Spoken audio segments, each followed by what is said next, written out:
Fala pessoal, mais uma entrevista aqui. Tenho o prazer de ter a Vantage, a primeira mulher que eu estou entrevistando. Isso é muito legal. Ter mulheres envolvidas na ufologia é particularmente muito importante para que a pesquisa continue do jeito que ela está. E é uma especialista que eu tenho aqui. Vamos ter um papo bem legal e eu espero que vocês gostem bastante. Van, boa noite. Obrigado pela companhia. Boa noite, Thiago Tiquete. Muito obrigada pelo convite. Fiquei muito honrada. Não, eu queria ter feito antes, mas a gente que não conseguiu se encontrar, mas agora deu. Agora certo. Agora certo. Como eu fiz com todos os ufólogos, a gente, apesar de eles serem conhecidos, você ser conhecida, muita gente não sabe como começou. Né? E a primeira pergunta é aquela pergunta básica: como começou? Como é que você caiu? Você caiu de paraquedas? Você já tinha um caminho trilhado? Qual foi? Eu acho que começou quando eu nasci.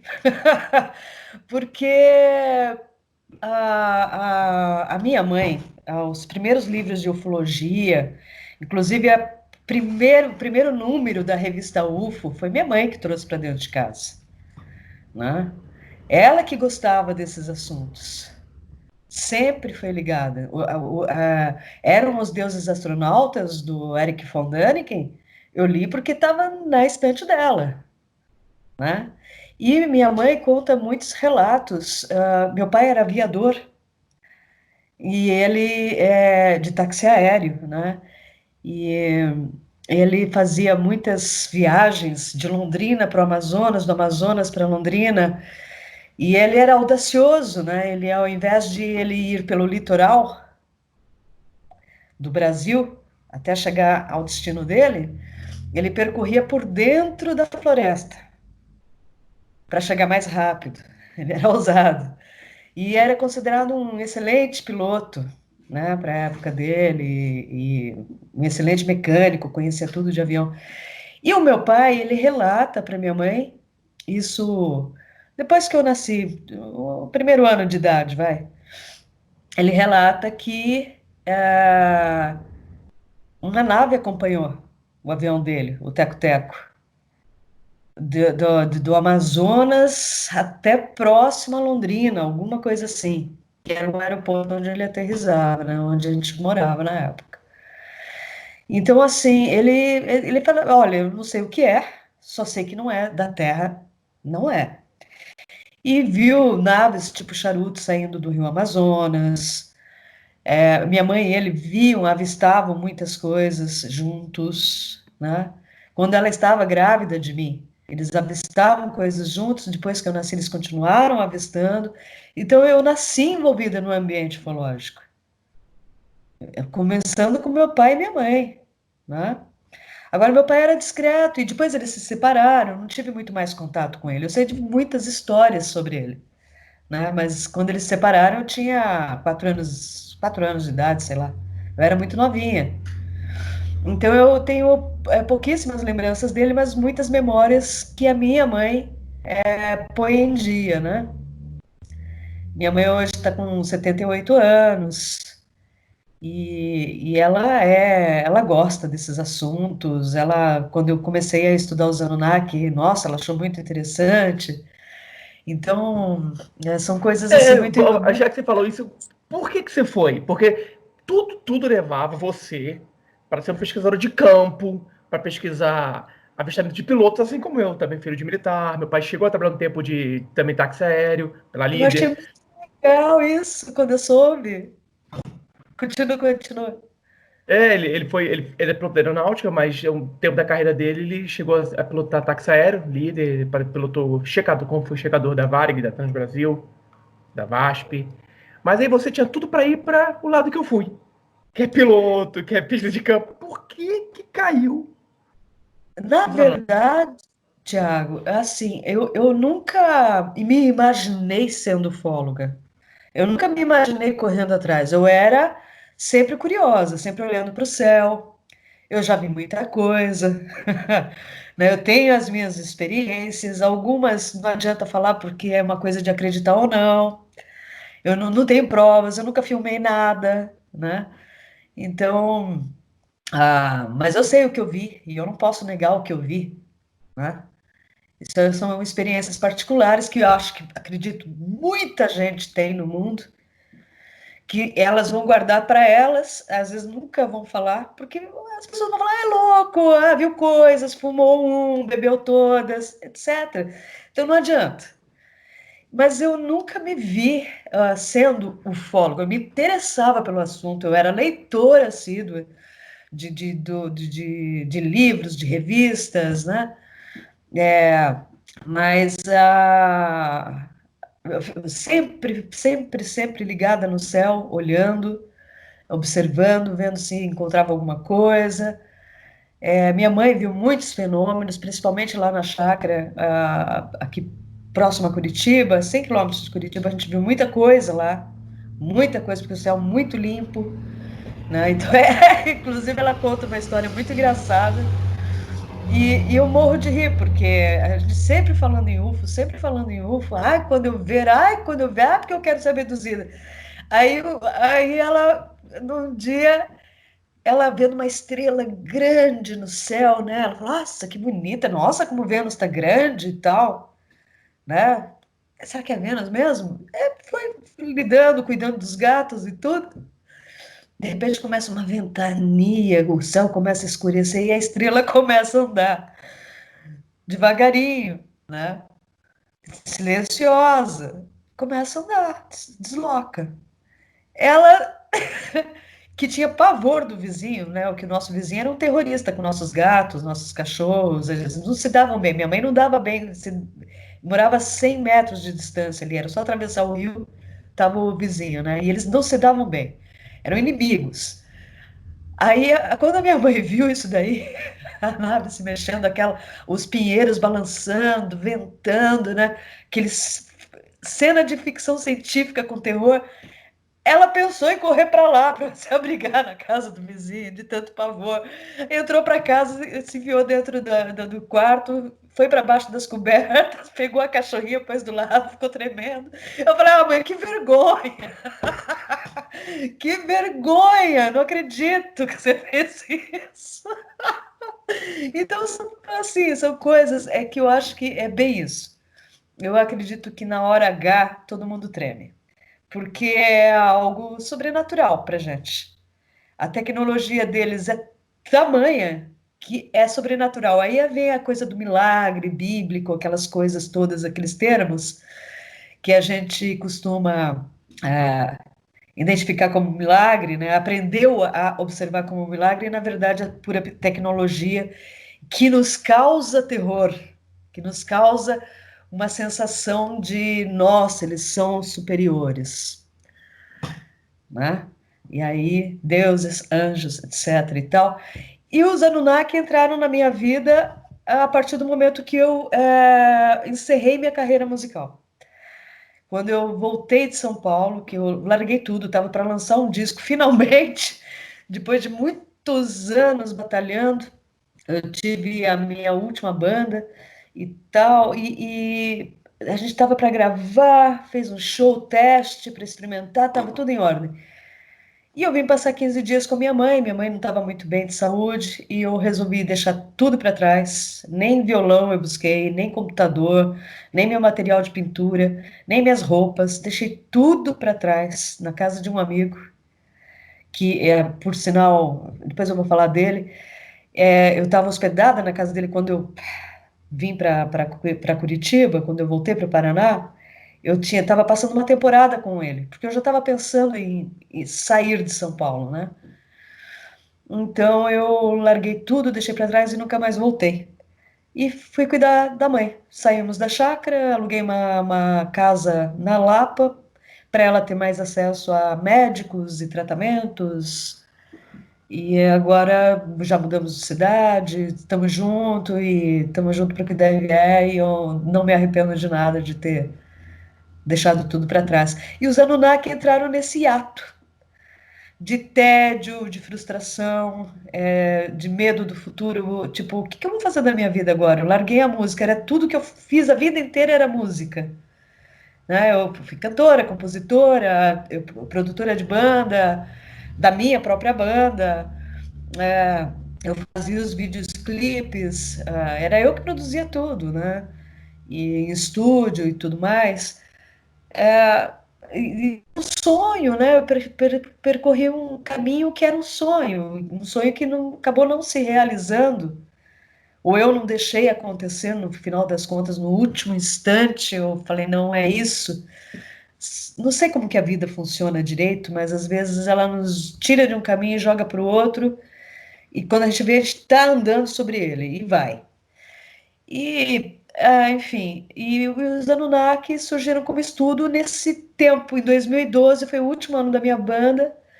E em 2012 eu já estava bem envolvida com os Anunnaki. Eu conheci os Ihari Sitchin, o primeiro livro, nem foi o 12º Planeta que eu li, foi Guerras de Deuses e de Homens. Foi o primeiro livro dele que eu li, foi em 2010. E aquilo, falou, me deu as respostas que eu estava buscando. Eu falei, é isso, é isso. Então, como eu costumo dizer, o Eric von Däniken fez as perguntas certas, em 68. E o Zeharia Sitchin as respondeu, em 76. Então, ele apresenta uma teoria completa, muito coerente, muito fundamentada com teor científico e histórico. Ele faz, lança toda a trama, liga todos os pontos com muito embasamento, né? É praticamente impossível refutar o que o cara está dizendo. É lógico que sempre vão ter, ele inventou, ele traduziu errado, e aí eu trabalhei em cima disso, pesquisando, buscando para saber a verdade, se era isso mesmo, se ele estava inventando ou não, como que foi feita toda a pesquisa dele, e eu fui me tornando cada vez mais fã desse cara. Para mim, ele é um mestre, ele é um cara que deveria ser considerado um historiador. Os livros dele deveriam estar nas bibliotecas públicas, como livro de história, porque o que contam nas escolas não é o que aconteceu no passado da Terra e da humanidade. Para mim é isso. E os Anunnaki preencheram minha vida totalmente, Tiago. Totalmente. O problema é esse, né? É a gente ter acadêmicos que não é aceitar, é entender o que o Zecaria está falando, porque eu tô lendo os livros dele, e realmente uma aula de história. Ele não começa dizendo, os deuses eram alienígenas. Ele não fala isso, ele conta a história do povo sumério, ele conta tudo, como foi, a pesquisa, tudo direitinho. É uma história mesmo. E lá pro 3º ou 4º capítulo ele começa a tentar introduzir de alguma forma a presença de Deus baseado naquilo tudo que ele falou anteriormente. Ele vai bem devagar. Tanto é que muita Exato. gente não passa da metade do livro, porque é muito técnico, né? O cara é teórico mesmo, né? Ele está Ele levantando é um uma coisa muito professor, ele é um simples. professor, é um cientista. É um professor. Ele não é acadêmico, como as pessoas querem que ele seja, apesar de que ele era acadêmico, ele era Uhum. formado em história econômica, né? E aquilo que eu falo para você, a história econômica não é história. Lógico que é mais ainda. É muito mais aprofundado, né? Exatamente. Então, o cara, ele tinha embasamento e participou de várias sociedades arqueológicas. O cara, ele sabia o que ele estava fazendo. E ele realmente era um dos únicos, os únicos estudiosos no mundo, na época dele, que conseguiam ler as tabuletas diretamente, o sumério diretamente nas tabuletas. Ele sabia o que estava escrito lá. E ele não traduziu nada, ele interpretou as traduções, né? Aí sim, ele interpretou do jeito dele. Aí sim, aí eu concordo. Ele interpretou do jeito dele. Ele viu o que os estudiosos insistiam em ver mitologia, ele viu uma história real, né?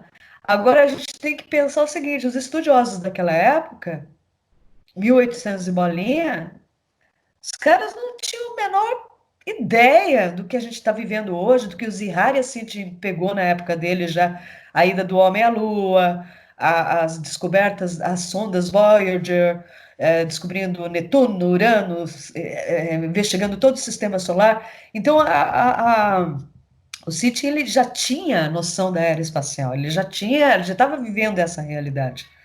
Então, para ele foi muito óbvio o que estava ali no texto. Ele começou a ler o Enuma Elish e falou: cara, isso aqui é a cosmogênese do sistema solar. Os caras não estão falando de deuses brigando de espadinha um com o outro. Isso aqui são colisões de planeta. E foi, debulhou. Nossa, ele foi um gênio. Ele foi muito perspicaz. Eu sou muito fã E aí dele, você né? diz, eu sei, eu sei. Tem escreveu até um livro que eu tenho também, o livro que você escreveu dele, sobre a pesquisa e Sobre o ele trabalho. como grande incentivador sobre o trabalho dele. E a minha pergunta é a seguinte: então, esses deuses realmente surgiram no nosso planeta, apareceram, mexeram geneticamente na raça que tinha aqui ou criaram outra e depois foram embora. É isso mesmo? Explica um pouquinho sobre isso aí. Arqueologicamente falando, é o que as tabuletas mesopotâmicas nos dizem. Está tudo lá.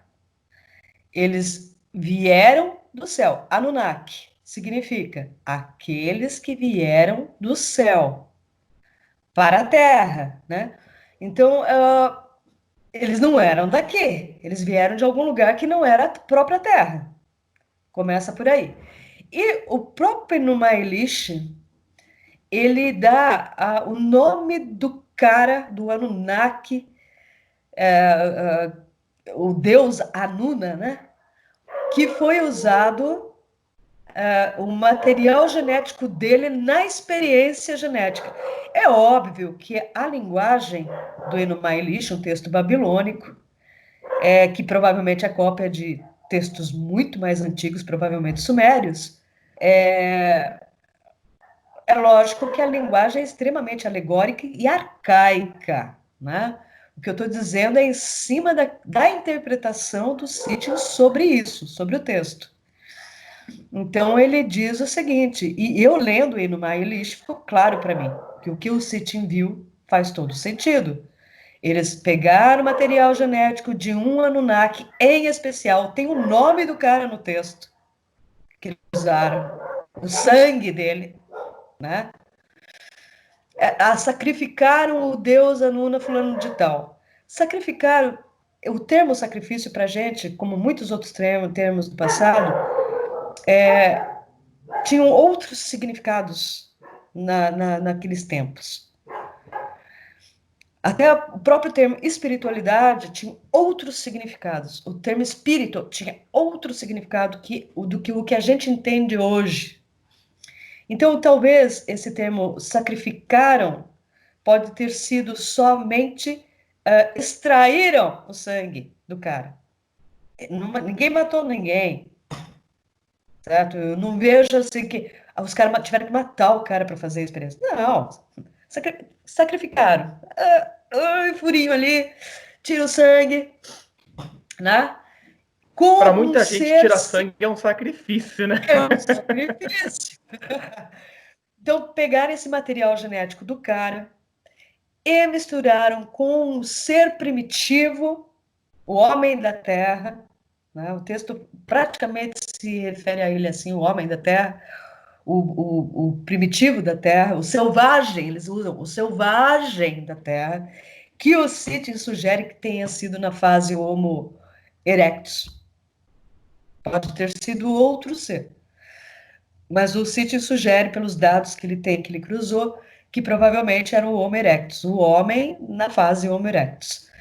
Então, eles pegaram esse ser, inclusive pela própria descrição do texto, né? O ser era peludo, o corpo todo coberto de pelos, os cabelos pareciam uma juba de leão, ele bebia água em poças, ele corria com os outros animais pelo campo, dá toda a descrição do ser. Então, a gente vê que é um ser selvagem, um ser primitivo, um ser simiesco. E o texto continua, juntando então o material genético de um com o outro, o deus Enki e a deusa Nihuzark, no início elas são referidas como Nimá, que é a deusa sábia, mãe sábia, alguma coisa assim. E eles misturam material genético, criando um trabalhador primitivo. É esse o termo. E o termo em sumério é Lulu Amelu, que é exatamente isso, trabalhador primitivo. Eles estavam atrás realmente de um escravo. E foi assim que a gente surgiu de modo torto. Lá atrás. É óbvio que houveram vários upgrades nesse ser primitivo criado em laboratório, a princípio em laboratório e depois se desenvolvendo a partir de cruzamentos entre os próprios Anunnaki e esses seres que foram tendo upgrades, né? Foi acontecendo, foi acontecendo. Você imagina os caras muito tempo aqui na Terra, sei lá. Você começa a imaginar coisas. Então não era visto muito com bons olhos entre eles, mas aconteceu, né? E aqui estamos nós, hoje, Homo sapiens sapiens, com os nossos próprios problemas, enfrentando tantas coisas nesse nosso planeta, sonhando com o espaço, já indo para o espaço, já buscando outros planetas com nossas sondas, e o nosso futuro é nas estrelas. Nós fomos criados para viajar nas estrelas, né? Assim como os Anunnaki colonizaram a Terra e todo o sistema solar, e provavelmente muito mais, nós faremos a mesma coisa, repetiremos os mesmos passos, faremos tudo igual. Ou melhor, ou pior, mas a gente vai seguir os mesmos passos. E sim, eles estiveram aqui na Terra, há evidências arqueológicas por toda parte, há tanto textuais quanto evidências, como que se diz, relevos, imagens, as próprias pirâmides espalhadas pelo mundo inteiro, são obras desses caras que a gente conhece agora como Anunnaki. E eles estiveram por todo o planeta. Né? Agora, Eles ó, dá colonizaram. uma de advogado do diabo. Ai, meu Cadê Deus. cadê os ossinhos deles? Então, existem muitas evidências, né? Que a gente pode considerar, se a gente quiser puxar a sardinha para esse lado, a gente pode considerar que sejam evidências deles. Às vezes eu acredito que podem ser híbridos, ainda outro tipo, que pode não ser exatamente eles, mas um cruzamento entre eles e nós, né? Mas pode ser que seja algum crânio ali, pode ser um deles. Muitos morreram na Terra. Muitos morreram na Terra. Então, provavelmente, a gente vai encontrar vestígios deles, né? Os crânios de Paracas são muito estranhos. São bastante estranhos. São diferentes. Eu não sei o resultado do DNA, o que que deu, o que fizeram realmente, mas são crânios diferentes. Tem os deformados forçadamente, né, por enfaixamento e tal, mas tem outros que não, que são naturalmente alongados, né? E a gente encontra essas evidências em várias partes do mundo, não só no Peru, no Chile, mas também em lugares como a Rússia. Tem vários lugares com esse tipo de crânio. Em 1800 e pouco, saiu uma matéria no New York Times com aquele achado de vários esqueletos gigantes, com no mínimo 2,40 metros de altura, né? Tem o próprio Vale de Ohio, com várias tumbas, com vários esqueletos gigantes de 3 metros de altura, e o sítio propõe que os Anunnaki tinham entre 2,40 a 3,20 metros de altura, aproximadamente, podendo ser mais, né? Então, eu fico imaginando o tamanho desses caras, como eles eram. A gente não sabe como era realmente a aparência deles, só sabemos que nós éramos parecidos um com o outro, porque afinal a Bíblia diz que Gigante, nós né? A somos Bíblia também feitos, fala de gigante. os Anakim. E a Bíblia fala que nós fomos feitos à imagem e semelhança dos Elohim, né? Que é um plural significando deuses, e não Deus, né?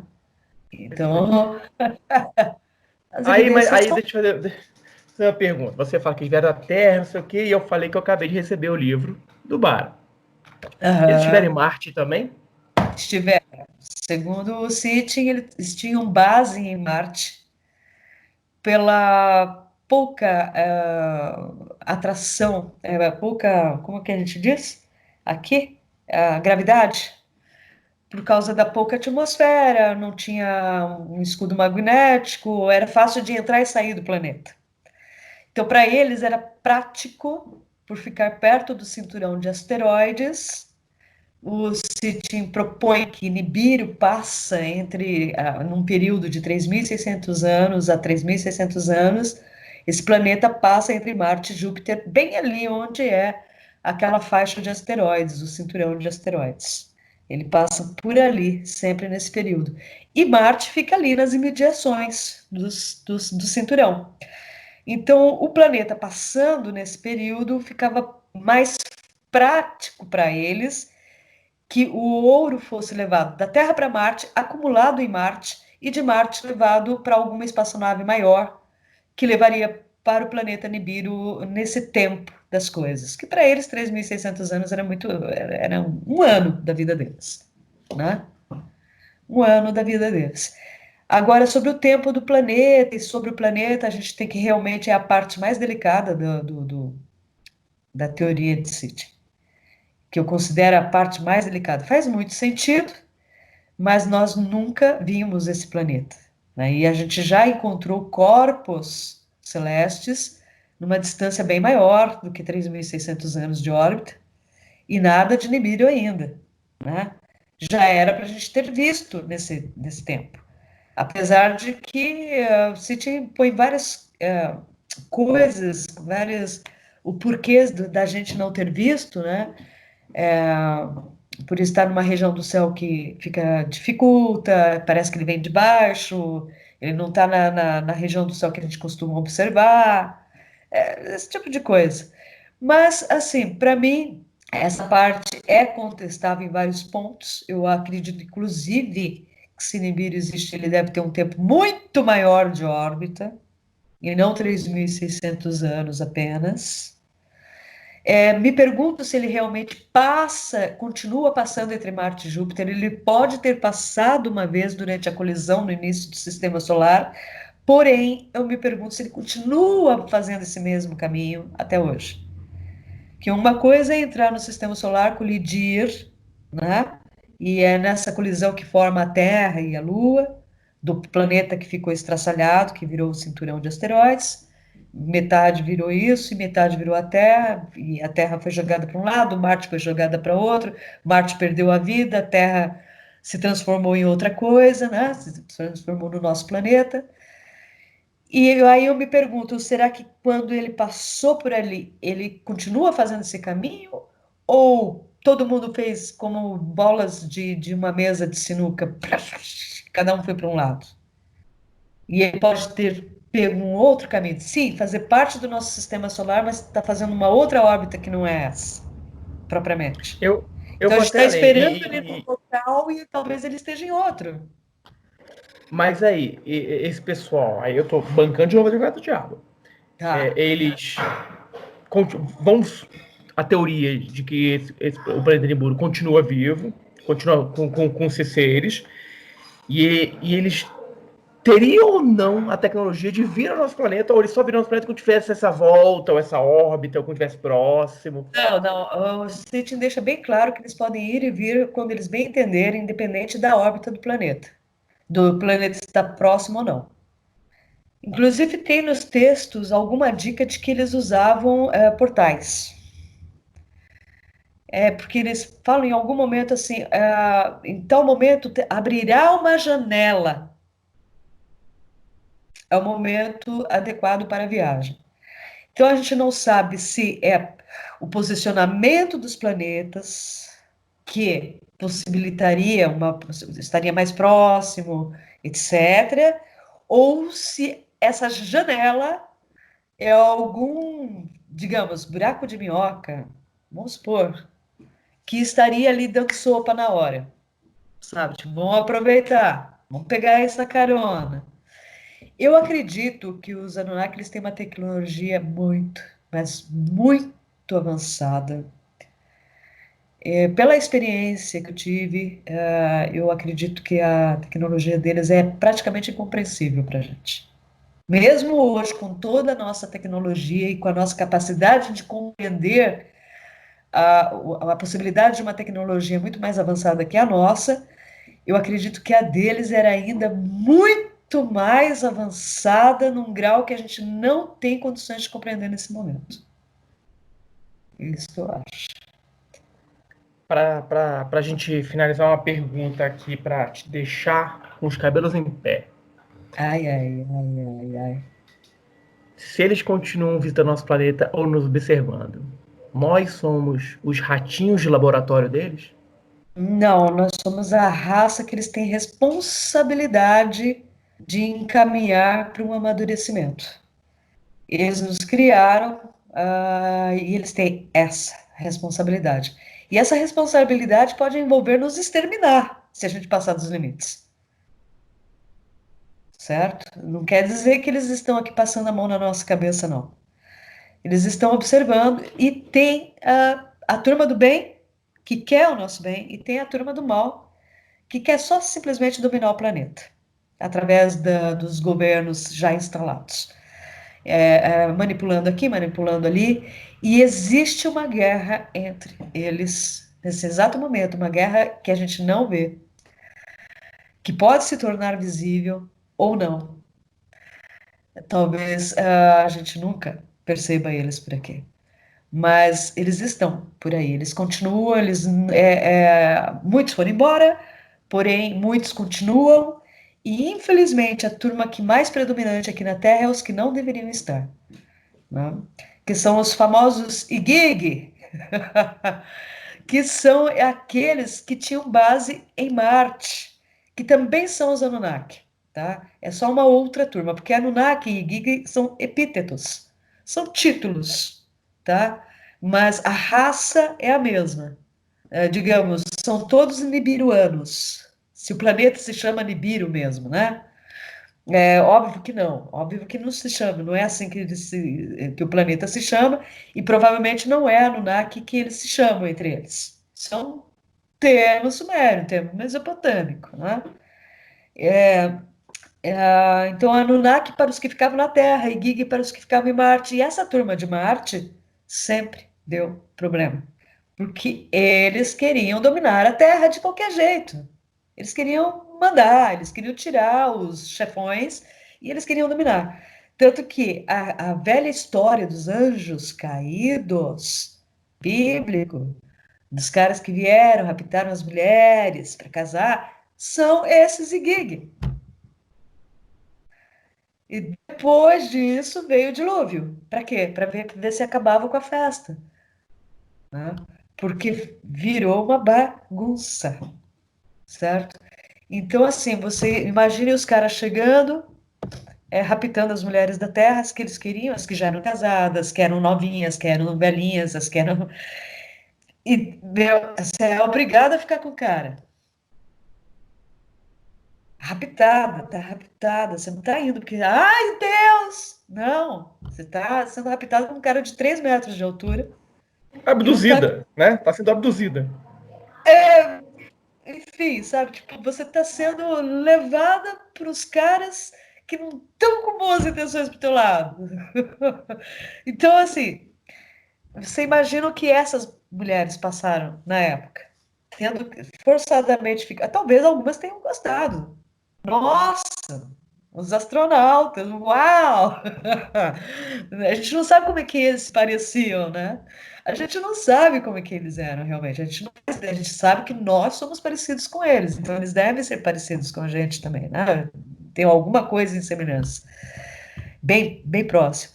Mas a situação é constrangedora, é drástica. Então isso está relatado na Bíblia, né? Os caros, os anjos caídos, e é por isso que é esse termo.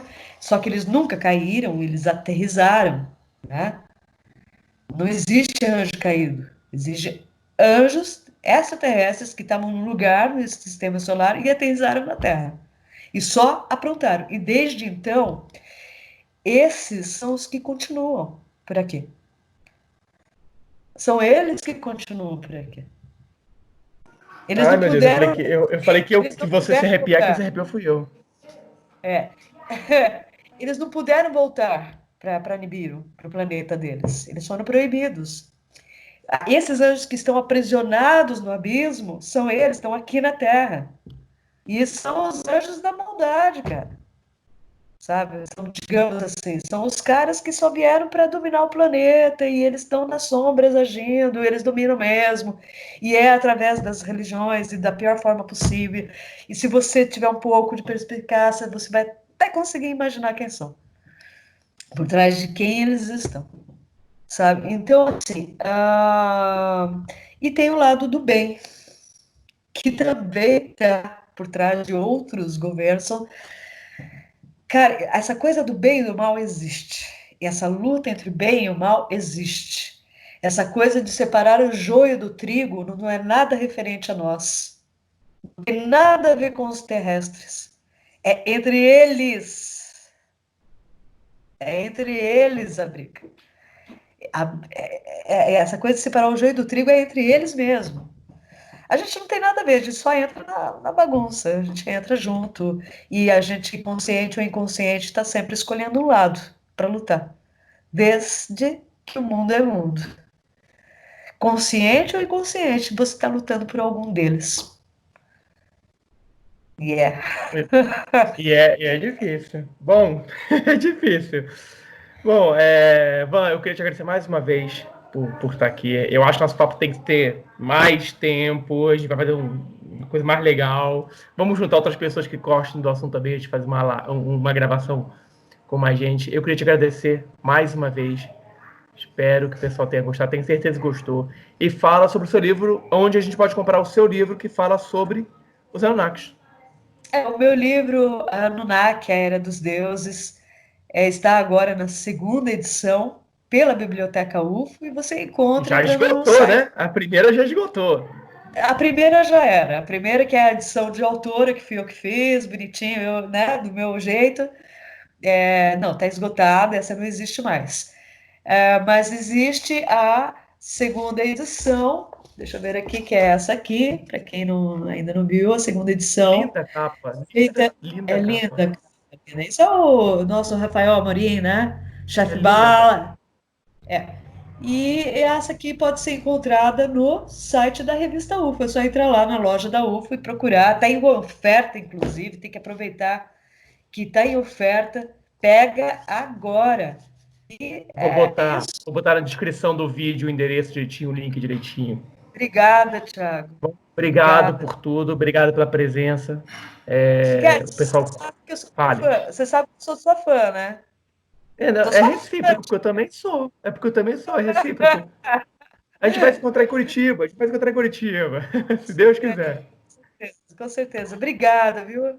Obrigada Obrigado a pelo você. convite. Tivemos sorte que a cachorrada ficou quieta, por incrível que pareça. Eles Aqui, percebem quando o negócio é importante, eles percebem.